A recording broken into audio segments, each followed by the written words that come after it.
Railway over bridge నిర్మాణానికి సర్కార్ 184 కోట్ల రూపాయలను కేటాయించిందని తెలిపారు షాద్నగర్ ఎమ్మెల్యే వీర్లపల్లి శంకర్. రంగారెడ్డి జిల్లా షాద్నగర్ పట్టణంలోని చటాన్పల్లి రైల్వే గేటు వంతెన నిర్మాణానికి నిధులు కేటాయించిన ప్రభుత్వానికి కృషి చేసిన ఎమ్మెల్యేకు కాలనీవాసులు కృతజ్ఞతలు తెలిపారు. ఎమ్మెల్యేకు సన్మానం చేసి సీఎం రేవంత్ రెడ్డి ఎమ్మెల్యే వీర్లపల్లి పటానికి పాలాభిషేకం చేశారు.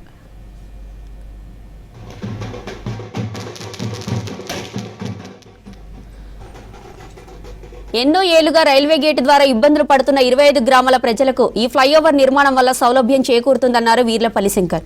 వంతెన నిర్మాణాన్ని 6 నెలల్లో పూర్తి చేసి ప్రజలకు అందుబాటులోకి తెస్తామన్నారు. నిర్మాణంలో భాగంగా ఆస్తులు కోల్పోతున్న ప్రజలకు 35 కోట్ల రూపాయలను నష్టపరిహారంగా కేటాయించినట్లు చెప్పారు ఎమ్మెల్యే వీర్లపల్లి శంకర్. షాద్నగర్ నియోజకవర్గంలోని రైల్వే గేట్ ఎల్సీ నంబర్ 27 ఏదైతే ఉందో పూర్తి రద్దీతో కూడుకున్న సమస్య, దీర్ఘకాలిక సమస్య.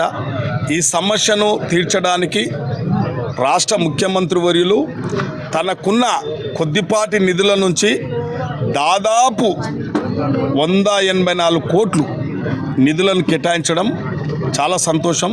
అదేవిధంగా ఆర్ఎండ్బి శాఖ మంత్రులు కోమటిరెడ్డి వెంకటరెడ్డి గారికి ప్రత్యేకంగా షాద్నగర్ నియోజకవర్గం తరపున ధన్యవాదాలు తెలియజేస్తా ఉన్నాం.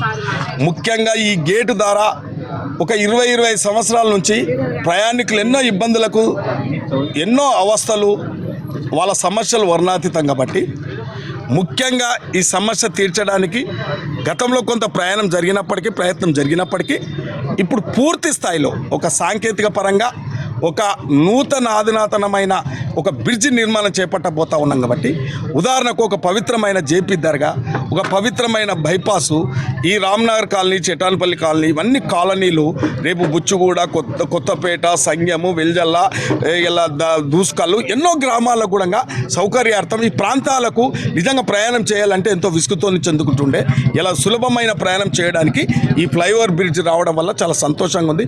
నేను కూడా షాద్నగర్ ప్రజల యొక్క రుణం తీర్చుకునే విధంగా కూడా ప్రయత్నం జరిగింది కాబట్టి ఆ ప్రయత్నం ఇలా ఫలించింది కాబట్టి చాలా సంతోషం ఉంది. కాబట్టి ఈ ప్రాంత ప్రజలకు ఒక సమస్యను తీర్చిన వాడిగా నేను ఎమ్మెల్యేగా చాలా గర్వపడతా ఉన్నాను. కాబట్టి ముఖ్యంగా ఈ రాష్ట్ర ప్రభుత్వం తన అరకొర నిధులు అంటే 400 కోట్ల బడ్జెట్ రైల్వే శాఖకు ఉంటే అందులో నుంచి మనకు 89 కోట్లు ఇవ్వడం జరిగింది. కాబట్టి ఈ యొక్క నిధులను సద్వినియోగం చేసుకొని త్వరలోనే కాంట్రాక్టర్ను మొబిలైజేషన్ చేసి 6 నెలల్లో ప్రయాణికులందరికీ ఒక సులభతరమైన ప్రయాణం చేయడానికి ఈ ఫ్లైఓవర్ బ్రిడ్జ్ నిర్మాణం చేపట్టబోతున్నాం.